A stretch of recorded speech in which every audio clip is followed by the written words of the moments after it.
नमस्कार, आप सभी का इस चैनल पर बहुत बहुत स्वागत है। आज हम एक नए टॉपिक, आज हम कुछ पढ़ा नहीं रहे हैं, कुछ सिखा नहीं रहे हैं, बल्कि एक नए टॉपिक यानी एक सिलेबस के बारे में चर्चा करेंगे।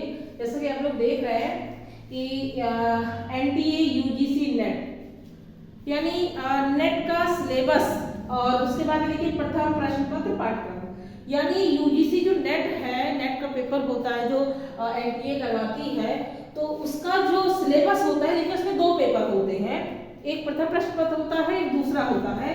तो जो प्रथम प्रश्न पत्र है आज उसके बारे में हम चर्चा करेंगे। इसके पहले थोड़ा सा जान लेते हैं नेट है क्या, कौन कौन से लोग एलिजिबल होते हैं इस परीक्षा में बैठने के लिए।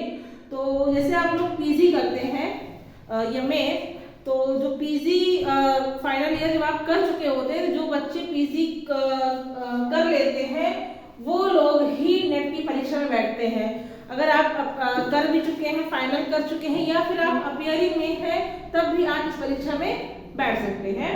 तो उसमें दो पेपर होते हैं, एक होता है फर्स्ट पेपर, दूसरा सेकंड पेपर। तो जो फर्स्ट पेपर होता है वो कॉमन होता है, वो सबके लिए होता है, किसी भी विषय का बच्चा हो। लेकिन जो सेकंड पेपर होता है वो आपका जो एमए में, आपका पीजी में जो सब्जेक्ट होता है वो उस सब्जेक्ट का होता है। क्लियर? तो वो जो जिस विषय से पीजी होता है उसी का होता है सेकंड पेपर। लेकिन जो फर्स्ट पेपर होता है वो कंपलसरी होता है, वो सबके लिए होता है। तो जो उसका सिलेबस क्या है, उसका पाठ्यक्रम क्या है, आज उस टॉपिक पे चर्चा करेंगे। आइए देखते हैं आगे।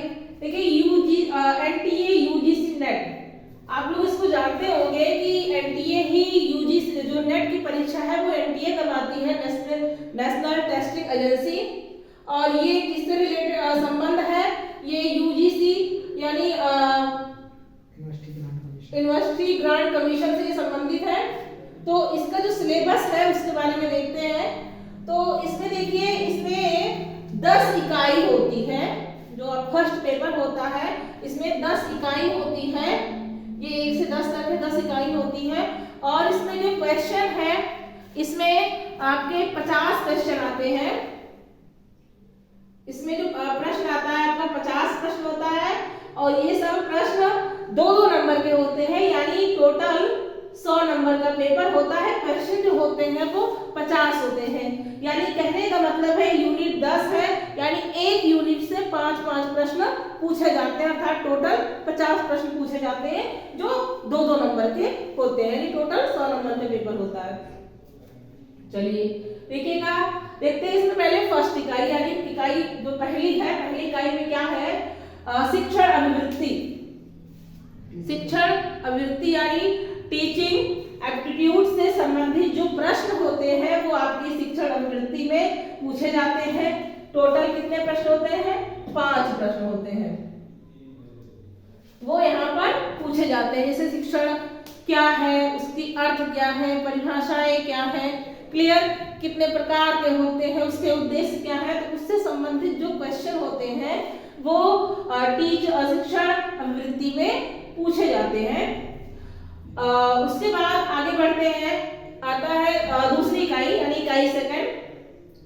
दूसरी में इसमें आता है शोध अभिवृत्ति यानी रिसर्च एप्टीट्यूड। अर्थात कहने का मतलब देखिए नाम से ही स्पष्ट है, इसमें जो रिसर्च के क्वेश्चन है, शोध के क्वेश्चन है, उसके प्रकार क्या होते हैं, कई प्रकार के शोध होते हैं, और कौन कौन सी उसके प्रश्न जो होते हैं वो यहाँ पर आपके यहाँ शोध अभिवृत्ति में पूछे जाते हैं 5 प्रश्न, यानी इससे भी प्रत्येक यूनिट से 5-5 प्रश्न पूछे जाते हैं। क्लियर? आगे बढ़ते हैं, अगली इकाई है, अगली देखिए तीसरी इकाई। तीसरी इकाई में है बोध, कॉम्प्रिहेंशन यानी बोध के प्रश्न। ये अगर देखा जाए तो सबसे सरल इकाई होती है, क्योंकि इसमें क्या होता है कि पैराग्राफ दिया रहता है, उसी से रिलेटेड क्वेश्चन आते हैं, अर्थात आपको पैराग्राफ पढ़ करके ही क्वेश्चन देने होते हैं। इसलिए सरल होता है क्योंकि हमें केवल पढ़ना होता है, पढ़ के में उत्तर देना है, यानी प्रश्न हमारे सामने रहता, उत्तर हमारे सामने रहता है, इसलिए ये थोड़ा सरल होता है। तो बोध है, बोध में बताया भी जैसे, और इसके प्रश्न आपके यहाँ जैसे आपकी परीक्षाएं पीसीएस वगैरह में भी बोध के प्रश्न आते हैं। जो पैराग्राफ दिया होता है उसी में से आपको क्वेश्चन आते हैं और उत्तर पढ़ करके लिखने होते हैं। इससे भी 5 प्रश्न पूछे जाते हैं, यानी सब यूनिट से 5-5 प्रश्न पूछे जाते हैं। इसके बाद आगे बढ़ते हैं इकाई नंबर 4।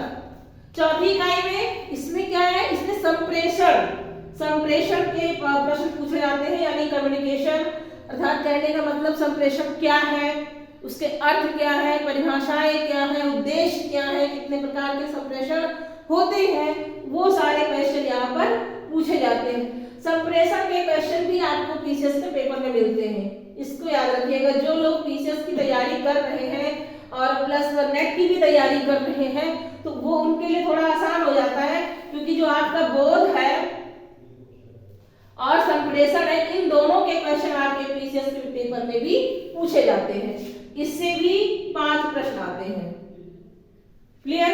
ये हो गया कम्युनिकेशन। नेक्स्ट आता है इकाई 5। इकाई 5 पे इसमें देखिए गणितीय तर्क और अभिवृत्ति। गणितीय तर्क अर्थात जो मैथ के क्वेश्चन होते हैं, और गणितीय तर्क जो होता है जो 10th लेवल की मैथ है, यानी हाई स्कूल स्तर की जो मैथ है, उसी के क्वेश्चन यहाँ पर पूछे जाते हैं। क्लियर? तो जो लोग गणित का थोड़ा भी ज्ञान रखते हैं, या जैसे हाई स्कूल पास है, या जैसे कुछ लोग जैसे 8वीं ही पास होते हैं लेकिन बाद में कंपटीशन की वजह से थोड़ा बहुत गणित का नॉलेज उनको हो गया है, वो इस पेपर को अच्छे से कर सकते हैं, इस यूनिट को भी। क्लियर? तो इससे भी 5 प्रश्न पूछे जाते हैं। ये हो गया।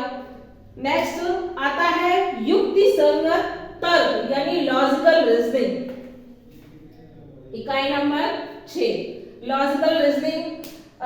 लॉजिकल रीजनिंग इसको थोड़ा ये हार्ड है, क्योंकि इसको समझना पड़ता है, पढ़ना रटना इसमें कुछ नहीं है, इसको आपको समझना पड़ता है। समझ के यहाँ पर प्रश्न आते हैं। जैसे आप लोग अक्सर कथन निष्कर्ष के क्वेश्चन रीजनिंग में आते हैं। देखिए रीजनिंग में सारे क्वेश्चन लोगों को आसान लगता है, लेकिन जब आप कथन निष्कर्ष पे पहुंचते हैं तो वही फंसते हैं। तो वही क्वेश्चन आपके यहाँ पे पूछे जाते हैं, और इसमें डरने का कोई वो बात नहीं है, क्योंकि थोड़ा सा समझने की मतलब समझने का प्रयास करिए, प्रैक्टिस करिए, आराम से ये भी क्वेश्चन हो जाते हैं। क्लियर? तो इसमें भी आपके 5 प्रश्न आते हैं। फिर आपका आता है इकाई नंबर 7 में देखिए आंकड़ों की व्याख्या, डाटा इंटरप्रिटेशन। आंकड़ों की व्याख्या ये भी थोड़ा सा आसान है, क्योंकि इसमें डाटा मतलब से मैप टाइप का होता है, बना हुआ होता है, उससे रिलेटेड क्वेश्चन आपके हैं। तो जो लोग गणित में, यानी जो लोग गणित तर्क में आसानी से कर सकते हैं, वो आंकड़े को भी आसानी से कर सकते हैं। इसमें कोई ज्यादा वो नहीं है, आंकड़ा आपके सामने होता है, उसका प्रतिशत क्या है, कैसे है, सब कुछ निकालना होता है, तो थोड़ा सा होता है। तो ये जो गणितीय तर्क, युक्ति संगत तर्क, ये लगभग ये आपके मैथ से संबंधित आपके तीनों चैप्टर है, क्योंकि ये गणितीय तर्क है और ये युक्ति संगत है, रीजनिंग है, और ये आंकड़ा, ये आपका थोड़ा मैथ लेवल से है, तो आसानी से हो सकता है। आगे आपका आता है इकाई 8। इकाई 8 में सूचना एवं संचार प्रौद्योगिकी, आईसीटी। क्लियर? इसमें देखिए सूचना से संबंधित, संचार प्रौद्योगिकी अर्थात जो कंप्यूटर से संबंधित आपके क्वेश्चन होते हैं, टेक्नोलॉजी से संबंधित क्वेश्चन होते हैं, वो आपके इस इकाई नंबर 8 में यानी सूचना संचार और प्रौद्योगिकी में क्वेश्चन पूछे जाते हैं। इसमें भी 5 प्रश्न होते हैं। आपके प्रत्येक यूनिट में 5-5 प्रश्न पूछे जाते हैं। क्लियर? ये हो गई इकाई 8। आगे बढ़ते हैं इकाई 9 नंबर पे क्या है? लोक विकास एवं पर्यावरण, यानी जो लोक उपयोगी विकास, डेवलपमेंट और पर्यावरण अर्थात एनवायरनमेंट, यानी इसमें एनवायरनमेंट से एनवायरनमेंट सरल है। अक्सर आपके जितने भी आप कंपटीशन के पेपर देते हैं, ये टॉपिक वहां पे जरूर रहता है। इसमें कुछ ज्यादा बहुत नहीं है, जो आपके आसपास घटित होने वाली चीजें हैं उसी संबंधित चीजें यहाँ पे होती हैं। तो ये भी टॉपिक आपका बहुत सरल होता है, तो इसमें इससे क्वेश्चन पूछे जाते हैं, इससे भी 5 प्रश्न पूछे जाते हैं। क्लियर? अगला आता है आपका इकाई 10 उच्चतर शिक्षा प्रणाली, हायर एजुकेशन सिस्टम। तो देखिए इसमें इससे क्वेश्चन पूछे जाते हैं। कहने का मतलब है अगर आप नेट क्वालिफाई करते हैं तो आप जो असिस्टेंट प्रोफेसर एग्जाम होते हैं उसमें बैठने के लिए आप वैलिड हो जाते हैं। तो असिस्टेंट प्रोफेसर हायर एजुकेशन में होता है, उसके लिए होता है। तो ये टॉपिक बहुत इंपॉर्टेंट है वहां के लिए, अर्थात उच्चतर शिक्षा प्रणाली क्या है, कैसे है, कितने प्रकार से है, यानी इसमें एजुकेशन कैसी है, शिक्षा व्यवस्था कैसी है, विद्यालय संगठन अर्थात विश्वविद्यालय कौन कौन से हैं, कितने हैं, कहाँ कहाँ है। तो जो ये सारी चीजें हैं उच्चतर शिक्षा से संबंधित, हायर एजुकेशन से संबंधित, तो वो आपके इकाई नंबर 10 में पूछी जाती है और इसमें भी आपके 5 क्वेश्चन होते हैं। तो ये 10 इकाई, 10 इकाई में से आपके 5-5 क्वेश्चन अर्थात आपके 50 प्रश्न इसमें पूछे जाते हैं। तो ये आपका प्रथम प्रश्न पत्र है यूजीसी नेट का, इसको आप लोग अध्ययन करिएगा। और अगर आपको इसमें कोई चीज नहीं समझ में आई होगी तो वो आप कमेंट करके पूछ सकते हैं और वीडियो को स्किप मत करा करिए, इसको पूरा देखा करिए। क्लियर? तब तक बहुत बहुत धन्यवाद।